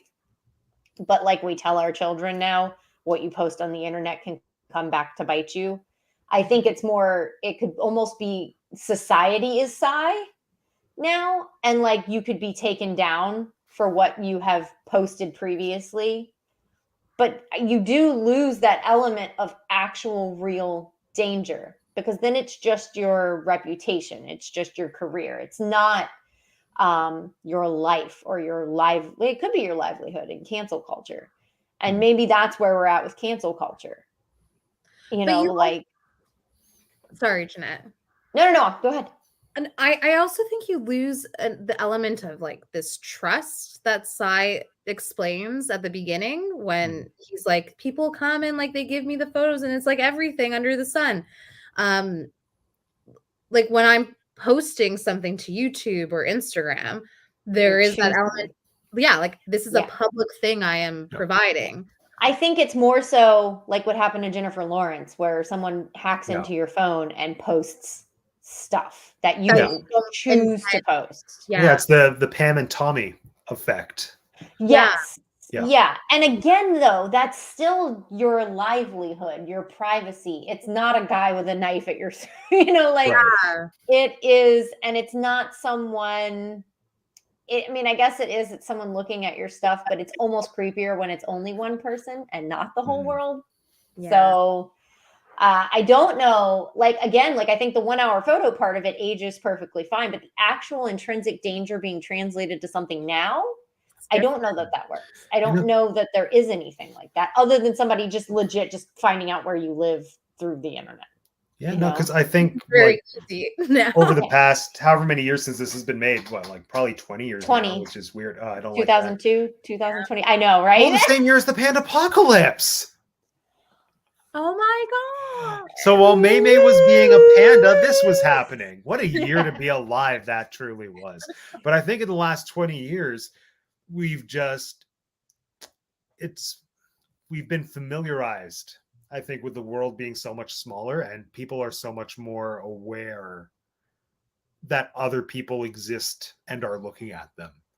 Yeah. Because like I said, the idea of being protected and the idea of privacy isn't assumed anymore, would be my statement. And we almost surrender it. Yeah. Oh, for sure. And even people who like decide to not be on social media and not be in the public eye or not to make their lives available, that's still a conscious choice that they're making, because there's a heightened awareness of the fact that we don't have the privacy we had 20 years ago. Even 20 years ago, like the internet was around, people knew about internet dangers, and that was a thing. But yeah, we're just so much more transparent now. And even now, we're on the internet. 9 people are watching us. Whoa. We only know who like 3 of them are. Yeah. Yeah. Yeah, we're living the 1 hour photo. But Stop. Yoda from Mark made an interesting point saying about how back in the day they should have switched the photo developers with the same regularity that we change passwords. Which I think you change your passwords? That's good. I mean, I don't. If anyone found out, like I have 2 pretty much. I'm saying too much, but I have I have a handful, and if anyone were to find them out, it'd be so much work on my part to change everything. Well, this is like so interesting. Like I remember my mom, going to different developers, but I don't know if it was a conscious choice because of anything scandalous. Like, it wasn't. It was just literally like photos of birthday parties. But I do That's wonder. what you think, Lisa. I think little Lisa, so nice. No, but I do like there there's always been an element or that conversation or those thoughts of privacy even back then. It was just in a different way and maybe not as like a focal point as it is today because of technology and the fact that we have these devices all the time. So yeah, I also remember my parents like saying like, oh, like take photos of things you would want to share with others, because if you don't, then a random a random person's going to see these photos you don't want anyone else to see. Yeah. So, yeah, conversations of privacy have changed, but have ultimately always been there to some extent. Yeah. Said. Oh, and Rosie's confirming that apparently that totally happened. There were developers you went to for certain types. Oh, Interesting. Very interesting. Yeah. Oh, photo culture. Fascinating. Fascinating. Anything we want to discuss before we move on to the game? Yes. Yeah, let's go. Okay, so Sai has a hamster. Yeah. And it's a very cute Syrian hamster. It looks like a short hair Syrian hamster. And those are big, hefty hamsters, which I have. And he has them. He has that big hamster in a tiny cage. And you see the hamster running on the wheel, and his back is bent, and that is unhealthy hamster care. So I just want to tell everyone who has watched this movie that the way Sai is taking care of that precious hamster is wrong, and I'm appalled. You can see my hamster cages in the back, and they're A huge. nice large hamster beautiful. cage. The wheels are huge so that the hamster's back doesn't bend and doesn't end up with like poor hamster arthritis. So Sai, See, the American Humane Society did not take care. There were animals harmed in the making of this film. So Like, do we think that that was intentional to say No, something about his no. caregiving abilities, or no? Okay. no, No. I Like know giving- this as a hamster. I do worry what happened to Sai's hamster after he got arrested. Well, you know, that poor little creature.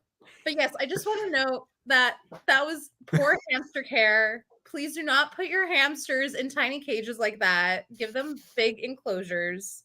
They need it. Anyway, end of my little PSA. No, I would have had no idea. Well, there you go. I know. If I ever get a hamster, now I know. Now If you know. Watch this. There it is. I wouldn't Perfect. suggest getting a hamster with a cat. It's a bad Yeah, idea. don't do that. Oh, yeah, fair. Well, now, like, I don't have a cat where I live. The cat is my mom's. The cat lives with my Ah. mom. I don't have any pet. Well, upstairs neighbors have dogs. Probably shouldn't mix dogs and hamsters It's either. fine. Oh, What is that? would a cat eat a hamster? Is that a thing? I don't know. It depends. I mean, your hamster shouldn't be free would- roaming. Bat it around a good bit. That's That's true. I mean, they do kind of look like mice. They do, unfortunately. Yeah. Although I feel like most house cats, they don't know what to do with mice anymore. Yeah, they're like, what? Like- What? They play with it. It's their friend. God. Yeah. Yeah. All right. So on to the game, which I have aptly named Film Stalkers. Film stalkers. Film Stalkers. Because it's like film stock, but we're also talking about stalkers in movies. There we go. So nice. I like I'm going it. to, I'm going to tell you a name, and you have to tell me if they are a famous photographer or a fictional stalker from a movie. Oh. Okay, so photographer or stalker? Yeah, photographer or stalker. Okay. Yes. Yeah. Hold It on. was very hard to come up with a game for this one. Okay. It's very So, difficult. It's going to be either, right? Yeah, there's Will never ever a be both. both? There's never a both. There's never not in this one. No. Okay. My gosh, Rosie and Yoda's conversation is hilarious. Yeah, Yoda's In being the quite chat. naughty. Here we go. Yoda. Well, hold on. We have to just recap this. Yeah, it's pretty funny. What happened? So Rosie says that totally happened in response to different places to develop different types of things. For example, I take these to Fox Photo. I take these to Kelly Photo. Wink, wink.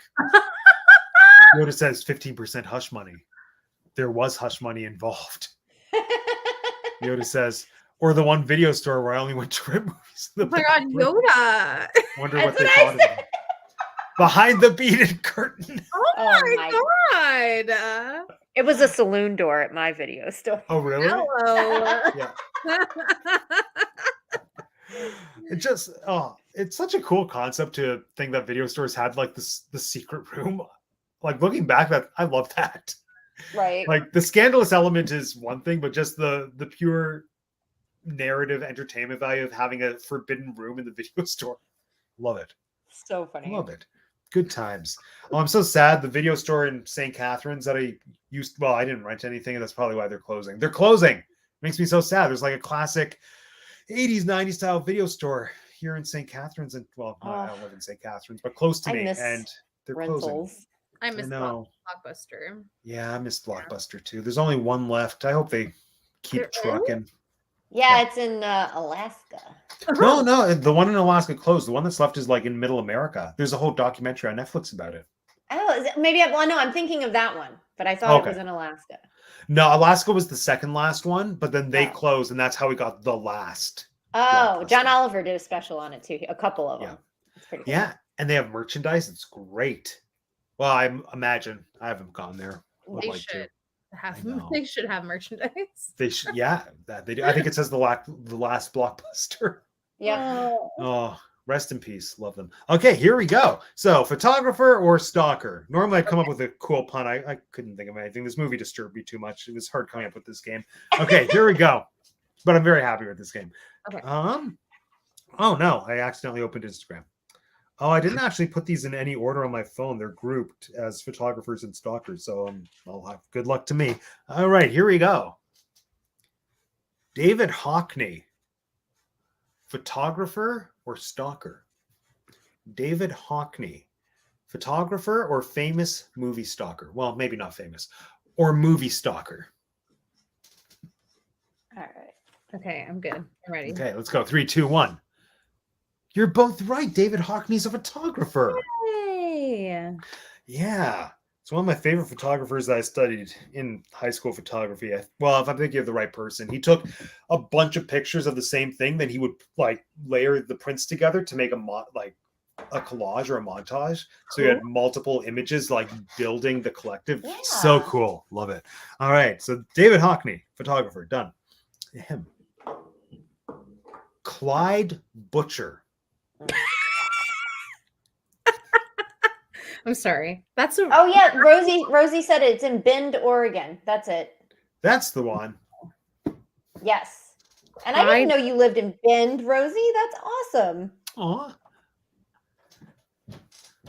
Okay, got it. Clyde Butcher. Let's see. 3, 2, 1. No, photographer. Really?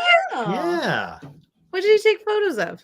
I think Clyde Butcher takes like giant landscape photos. I think that's his thing, is like big format photography. Yeah. Yeah. No, I looked originally before I settled on movie stalkers. It was going to be photographers or real life criminals / stalkers, but then I went down a very dark rabbit hole of what people have done. And so I wanted to confuse him with Clyde from Bonnie and Clyde because he was going to be one of the answers. But then I just ended up discovering a photographer named Clyde Butcher. He does really good work. Oh my God, this Clyde Butcher looks like George R.R. Martin. Yes, he does. Funny. Okay. All right, next. Travis Bickle.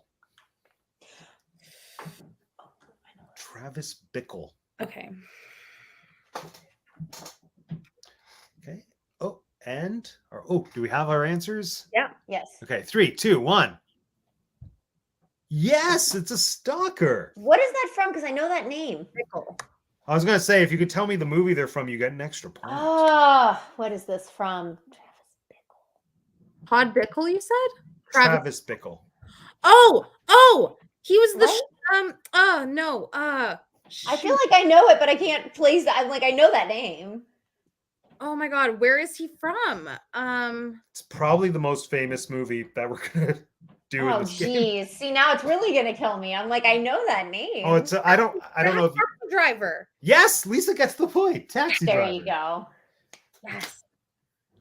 Yes. Rosie, is this a quote from Taxi Driver? I haven't seen it. I really want. Maybe I'll watch Taxi Driver tonight. Well, we'll see. All right. Can't be any more disturbing than an hour photo. It probably is much worse, I'm guessing. Oh my god. Yeah. All right. Next. Vivian Mayer. Spelled Vivian. Maier. Vivian Mayer. Okay. Okay. All right, let's go. 3, 2, 1. Ooh, one of you got it.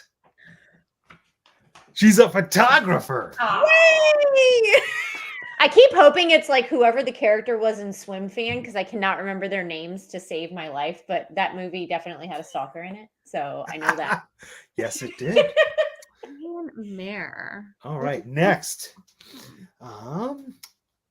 Annie Wilkes. Oh, Oh, come on. Oh, really? Jesus. Okay. Didn't think that'd be so easy. talk about the most famous film we're talking about tonight. Taxi Driver is more famous than this movie. Not in my life. Taxi Driver won a bunch of... Well, actually, this won Oscars too. Well, never mind. Okay, let's go. See the answers. 3, 2, 1. Yeah, of course. She's a stalker. Whoever says the movie first gets the extra point. Misery. Yeah, that's the one. Really? That Kathy Bates? Yeah. Oh, so good. Kathy Bates. Well, good in So everything, but good. I mean, that's classic. One of the few That's- things where the movie and the book are equally as good. Nice. I never actually read the book. I It's have been it's planning to. pretty but darn close. The book has a little Yeah. more details, just like books always do. That was... Lisa will have the context for this. When I was going to audition for Ryerson for theater, the Misery play was going to be the play I did in 3 minutes. I was Oh gonna my do. God. I had it all. Like I wrote it out. I rehearsed it, but then before my audition, I decided I was going to York for film and didn't do it. But yeah, Misery. Looking back, it probably wouldn't have been that good. I cannot imagine their you being performance. Kathy Bates, but Yeah. Well, no, the whole thing.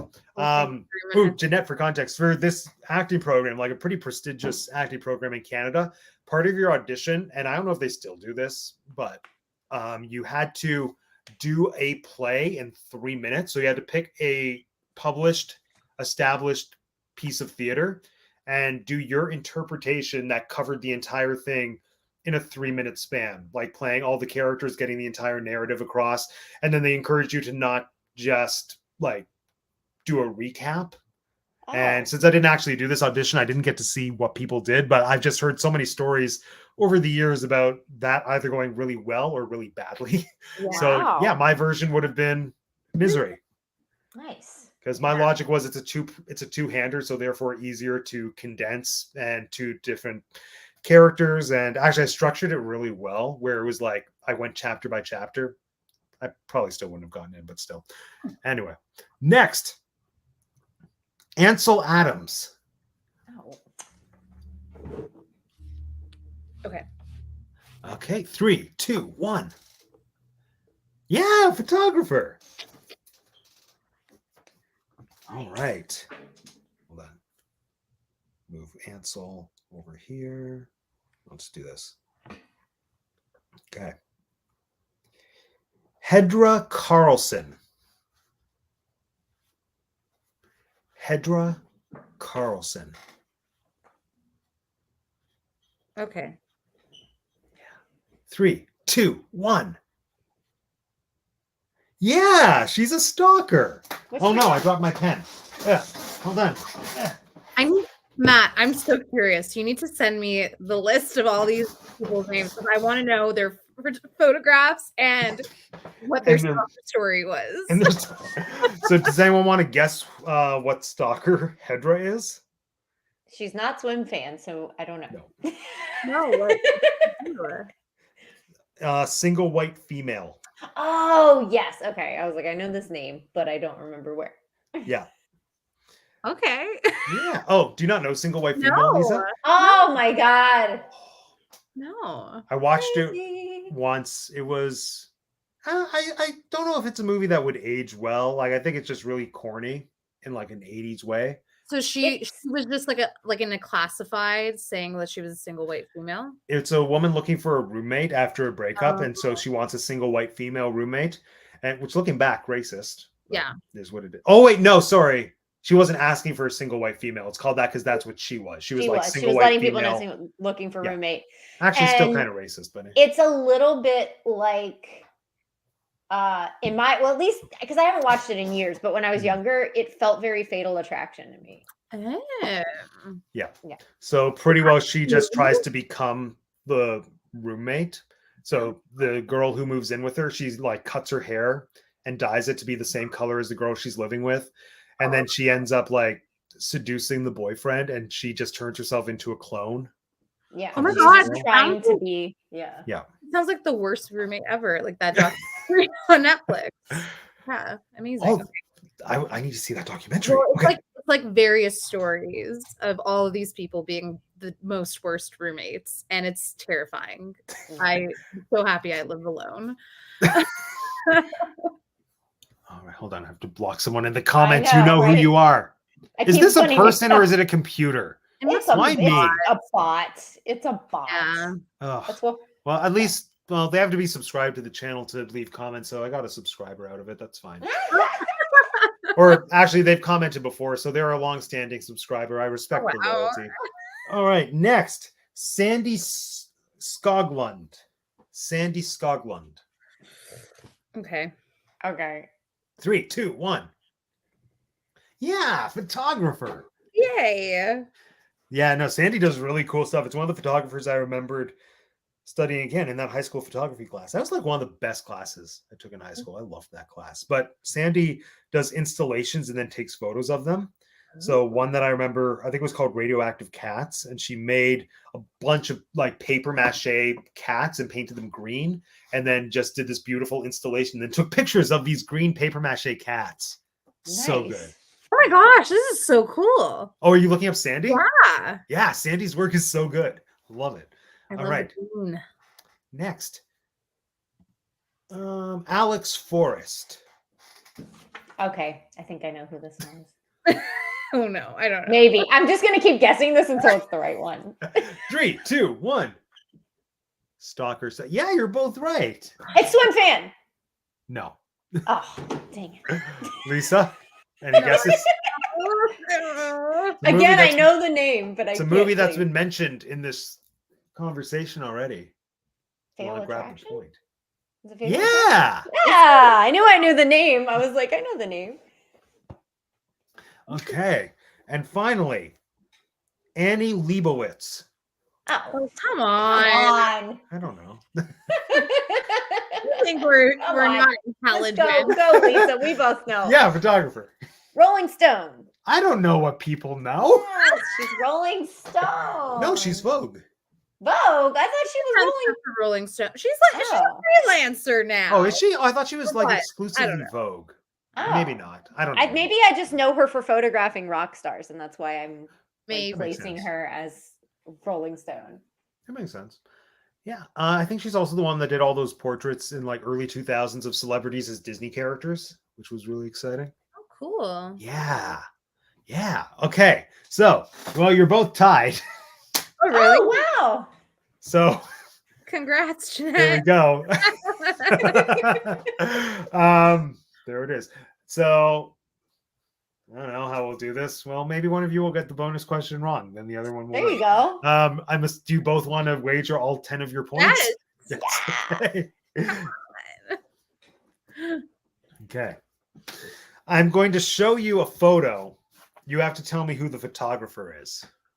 Oh no, this is gonna be hard. I'll Okay. try. And it's a Robin Williams photo. Oh, Ready? 3, 2, 1. This is one that a major publication shared in memoriam of him after he died. Is it a name of someone we've already said? Can't say. Oh, come So- on. Well, because I feel like I want to say someone that of a photographer that we just mentioned already. Yeah. Okay. Yeah, hold on. I think that's who I'm gonna say. Okay. I'm- Spelling counts. Oh Jesus! I can't. Spell that. Ay ay ay ay ay. Oh, jeez. I can't have a tie. I'm not spelling it right. Okay, fine. I'll try my spelling. Okay. All right. Let's go. That's Let's not right. Okay. 3, 2, 1. Correct spelling is Annie. Both Yeah. got that. Okay. Leibovitz.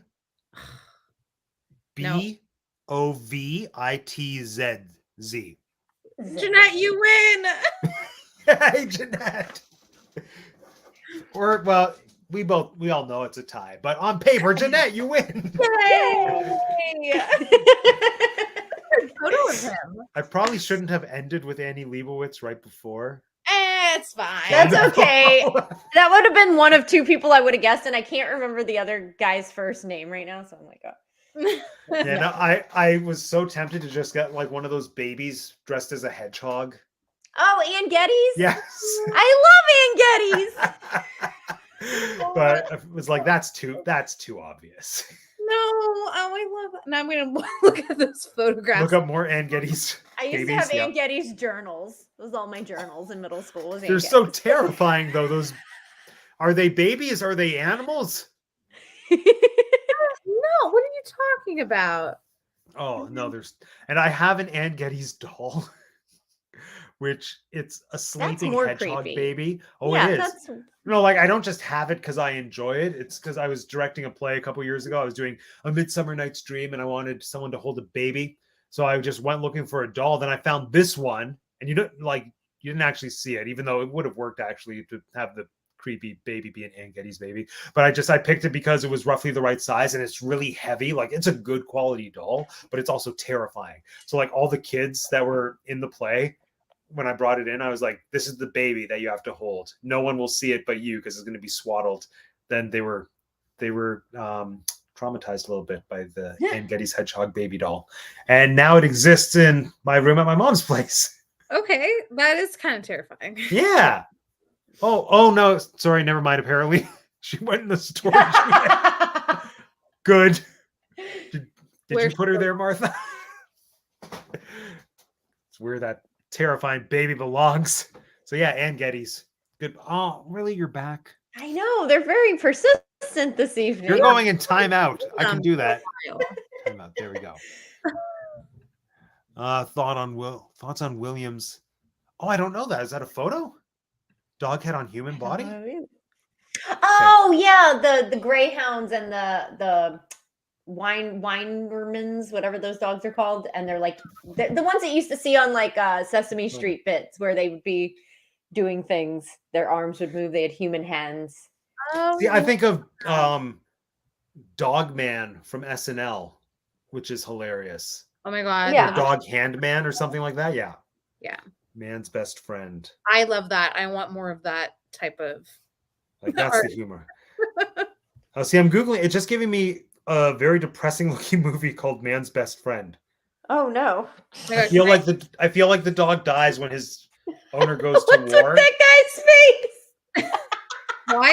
Why does that man look like that? Because Yeah, he's he's going like- to, yeah. This guy's dog photography, like Rosie said, it was like the Swedish Chef, like human hands, Oh, I don't dog, like that. dog face. I don't like the Swedish Dog chef's is human kind of hands. Yeah. The Swedish chef's human's hands are so delicate too. Like it's like a hand model, Yeah. like perfectly manicured, beautiful. Like they are beautiful hands. Yeah. But there's And let me tell you, something about a that chef's hands are not. Oh, Let me just tell you. I believe it. Oh, I do love the dogs playing poker. I do Yeah. enjoy the dogs playing poker. I want cats playing poker. That's the painting I want. that's Perfect. the painting you want? Yeah, they'd be so good. They'd all be so like pissy and so evil. That's what I'm here for. Okay. So, any other thoughts on 1 hour photo? Just that it is an extremely well-made movie, even if it makes you uncomfortable. That's what it's supposed to do. And I think in the end, you're supposed to take away that trauma affects everybody differently, and that without help, this is what could happen. Like in Multiverse of Madness. Yes. Yeah. Yeah, exactly like that. No, yeah, everything that Jeanette said, it's a wonderfully shot film. It does what it needs to do. And Robin Williams is really good. Like, I don't know what to say. Shows us another side of his chops. This is his Equus. Every week. This week is this. I mean, this month is the search for the Equus. Jake needs to come back on. Is it an Equus? That'll be the new segment. Yeah. With Jake. Is this the Equus? Is this the Equus? I It's can't gonna hear be- Equus that's the without meme. thinking of Is Daniel this an Radcliffe. This is his Equus. This is the Oh, horses. That's all I know. Equus. Oh my god. Yeah. Oh no, your mom's not gonna watch it. I warned her too. I said, you're I'm not going to like watch this it." movie. It's not a mom movie. I mean, I'm a mom, but I liked it before I was a mom. It's not a mom movie. I would never ask a mom, my mom, to will watch it. never watch it. My mom will not watch it. No. Yeah. Ugh, this movie. But no, I am glad I revisited it, and it's quality movie. Absolutely. Maybe I'll rewatch it one day after I forget how uncomfortable it made me this time. You want a less uncomfortable, serious, well, and less serious, really, let's be honest, but morbid Robin Williams movie, Death to Smoochie. I do want to see Death Yeah. to Smoochie. Very yeah, good. I apparently, well, not apparently. I know one of the kids who's in it. I don't know what scene he's in, but yeah. Well, I mean, he's probably an adult now. But right after Death to Smoochie came out, I was at theater camp with a bunch of other kids, and then he said, "Yeah, I was in a movie with Robin Williams. It was called Death to Smoochie, and we sang a song called My Stepdad's Not Mean. He's Just Adjusting." Yeah. And I think at the time I was old enough to understand why that was hilarious. And I just burst out laughing. And yeah, I need to see that movie. It sounds brilliant. So yeah, but the next Robin Williams movie I'm going to watch is The Birdcage, because that's what we're back with next week. My favorite Robin Williams I movie. thought this was your favorite Robin Williams movie. This is I think the most unique, and I definitely Okay. wanted it in here for sure. Like, this is like bar none, like I think the most unique Robin Williams movie. My favorite that I have seen the most out of any of these films is Birdcage. Maybe that will be his Equus. Yes, that will be his Equus. Well, I'm excited to revisit it because I didn't watch it on a bus, but again, it's a movie I've seen once and I don't have many memories of. So that'll be fun. I suspect, like, is it a movie that I can appreciate on my own, or like do I have to watch it with people to get to enjoy the humor? Both. Oh, okay. Both. Can't wait. Yeah. Done. Perfect. All right, friends. So you know the drill. Tell us who you are. Tell us what you have coming up. We'll start with, who's it going to be? Lisa. Hi. I was gonna grab Eleanor Waffles because she's. Oh, please do.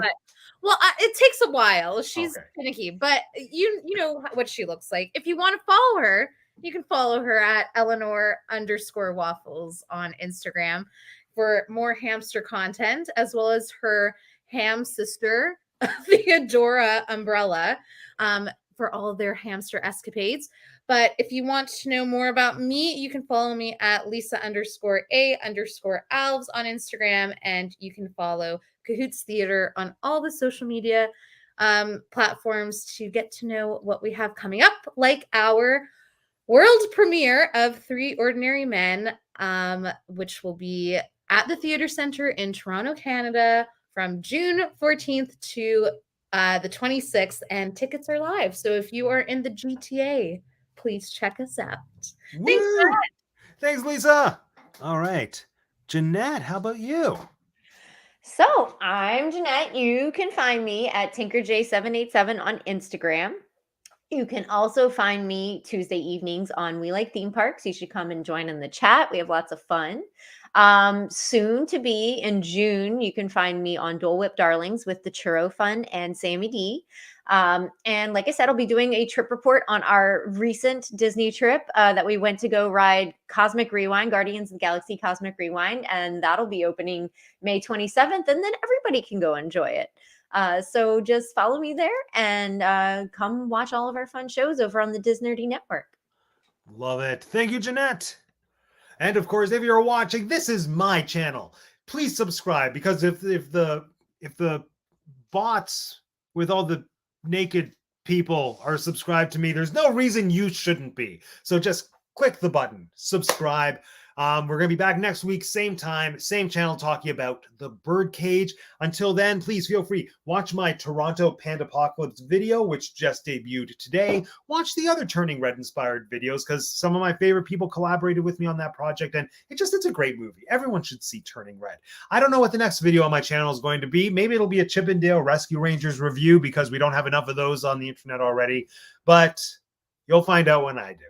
And until then, friends, this has been another episode of the Teacup for One Movie Club. My name is Matt, and I have 2 degrees, and this has been the Tea Cup for One. How do I end this?